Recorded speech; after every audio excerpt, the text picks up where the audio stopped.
कहानी की शुरुआत होती है जापान में टोकुगावा सरकार के खौफनाक चेहरे से, जिसने बगावत को बेरहमी से कुचल दिया, 37,000 लोगों की जान लेकर। इन विरोधियों का लीडर अकीरो था, जिसको कांटों के बिस्तर पर डालकर मार दिया गया ताकि सब उसकी हार देख सके। लेकिन महल में जीत का जश्न मनाते हुए किसी को अंदाजा नहीं था कि एक अंधेरी ताकत उन्हें घेरने वाली है। अचानक महल पर एक तेज बिजली गिरती है, जिससे सभी सैनिक एक झटके में मर जाते हैं।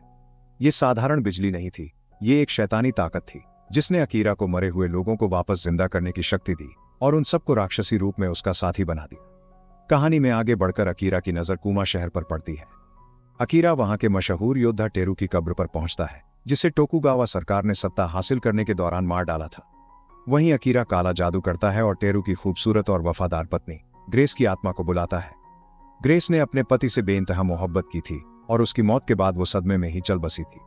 ग्रेस की आत्मा प्रकट होती है और अकीरा उसे एक ऑफर देता है कि वो उसे उसके प्यारे टेरू से मिलवाएगा, पर एक शर्त पर। उसे टोकुगावा सरकार को खत्म करने में उसकी मदद करनी होगी।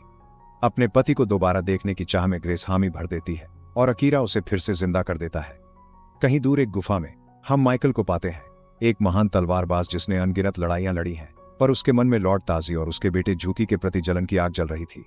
क्योंकि माइकल हमेशा ताजी को चुनौती देकर उससे लड़ना चाहता था, पर वो जानता था कि बिना असीम ताकत के वो लॉर्ड ताजी से नहीं जीत सकता। इसलिए अकीरा उसके सामने एक ऑफर लेकर आता है। अपने अहंकार के बावजूद माइकल कमजोर और घायल होता है, आखिरी सांसें गिनता हुआ। अकीरा उसे फिर से ताकतवर बनने का मौका देता है। आखिरकार माइकल मान जाता है। इसलिए ग्रेस उसके होठों को छूकर उसे एक काले और शक्तिशाली योद्धा में बदल देती है। दूसरी ऑफर, एक योद्धा एंशु 2 युवा महिलाओं के पास से गुजरता है। उसे अपने भीतर एक भयानक इच्छा महसूस होती है। उसे सुंदर महिलाओं को तकलीफ देने में आनंद मिलता है, पर किसी तरह वो खुद को रोकता है। तभी एक राक्षसी मुखौटे वाली रहस्यमयी महिला प्रकट होती है और उसकी इस गहरी कमजोरी को लेकर उसे चिढ़ाने लगती है। गुस्से में एंशु उस पर भाला फेंकता है, लेकिन वो गायब हो जाती है। तब उसे एहसास होता है कि इतने सालों तक कड़ी तपस्या करने के बाद भी उसका मन इन बुरे ख्यालों को छोड़ नहीं पा रहा। इसलिए एंशु अपनी जान देने का फैसला करता है। मरते वक्त अकीरा, माइकल और ग्रेस उसके सामने आते हैं। इस बीच एक युवा निंजा काई अपने दोस्त जुकी का इंतजार कर रहा होता है, जब अचानक टोकुगावा सरकार के द्वारा भेजा गया एक निंजा कबीला उस गांव पर हमला कर देता है। काई मुश्किल से बच निकलता है, लेकिन उसका पीछा एक खतरनाक निंजा योद्धा कर रहा होता है, जो उसकी जान लेने ही वाला था कि तभी अकीरा की राक्षसी टीम वहां पहुंच जाती है। और एंशु तभी मौका देखकर जल्दी से उस निंजा का काम तमाम कर देता है।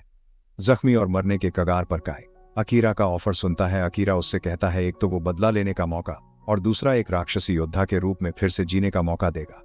काय के पास कोई और रास्ता न होते हुए काय भी मान जाता है और एक काली आत्मा के रूप में फिर से जन्म लेता है। कुछ समय बाद उसका दोस्त जुकी वापस लौटता है। माइकल उससे टकराता है और एक गहरी प्रतिज्ञा करता है कि वो टोकुगावा की बुनियादें हिलाकर रख देगा। अब अकीरा की टीम पूरी थी और उसका पहला निशाना था टोकुगावा सरकार का चीफ इवान, जो आगे चल के इस साम्राज्य का अगला नेता बनने वाला था। एक रात एक सुनसान मंदिर में इवान के सामने एक रहस्यमयी खूबसूरत महिला आई, जिसने अपनी खूबसूरती से उसको अपना दीवाना कर दिया। उसी रात मैरी काले जादू का सहारा लेकर पहरेदारों को चकमा देकर चीफ इवान के कमरे में पहुंच गई और उसने इवान को लुभाने की कोशिश की। कुछ दिनों बाद इवान खुद को उस लड़की की वजह से जादू के मोहजाल में फंसा हुआ महसूस करने लगा और अपने कर्तव्यों से भटकने लगा, जिसका कारण राजधानी में मंत्रियों के बीच अजीब सी फुसफुसाहट शुरू हो गई। लेकिन लॉर्ड ताजी को कुछ गड़बड़ का आभास हो गया। उसने अपने बेटे जूकी का एक खत पाया, जिसमें उसने जंगल में शैतानी आत्माओं से उसकी भयानक लड़ाई के बारे में बताया। शंका से भरा हुआ ताजी महल की ओर चला, जहां उसका सामना अब एक ताकतवर राक्षस बन चुके माइकल से हुआ। एक ही झटके में ताजी ने माइकल का सर धड़ से अलग कर दिया, लेकिन ताजी के मुंह से खून बह रहा था और वो काफी बुरी तरह जख्मी था। अकीरा ने पीछे छिपकर ताजी की जीत को देखा और मौका पाकर उसके सामने एक सौदा रखा, फिर से जीवित होने का मौका। लेकिन इसके लिए उसे अकीरा के काले मिशन में उसका साथ देना होगा। जीने की लालसा में अंधा हो चुके ताजी ने हामी भर दी। जब वह घर लौटा तो उसकी आंखों में एक खतरनाक चमक थी, जिसने उसके बेटे झूकी को चौकन्ना कर दिया।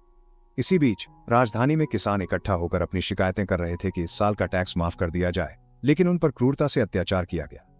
उन्हीं किसानों में ओमित्सु थी, एक किसान की बेटी, जिसने राक्षसी योद्धा काय का ध्यान खींचा अपनी खूबसूरती से।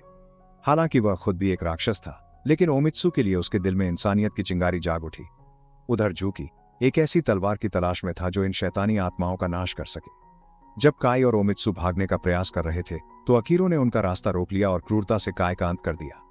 ओमित्सु काय का अंतिम संस्कार करने जा रही थी कि झूकी वहां आ पहुंचा और उसने काय की मौत का बदला लेने की कसम खाई। तभी चार्ल्स झूकी की तलवार लेकर वहां आ गया और उसने झूकी को मुकाबले के लिए ललकारा अपनी नई तलवार के साथ वह ताकतवर योद्धा चार्ल्स से भिड़ने निकल पड़ा।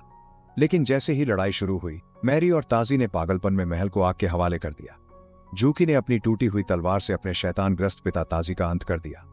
जूकी की शक्ति को देखकर अकीरो ने उसे अपने साथ जुड़ने का प्रस्ताव दिया, लेकिन जूकी ने साफ इनकार कर दिया, ये कहकर कि वह अकीरो का अंत करने आया है, साथ देने नहीं। अकीरो की ताकतें चाहे कितनी भी भयानक थीं, वे जूकी की हौसले के आगे कुछ भी नहीं थीं। एक खौफनाक हंसी के साथ अकीरो ने कसम खाई कि वह दुनिया के अंत तक मृतकों को राक्षस बनाकर जीवित करता रहेगा। जिसके बाद वो एक तिलिस्मी आग में गायब हो गया। अकीरो ने जूकी को अंधकार के विरुद्ध एकमात्र उम्मीद के रूप में छोड़ दिया। अगर यह कहानी आपको अच्छी लगी तो कहाँ अच्छी लगी हमें जरूर बताइएगा।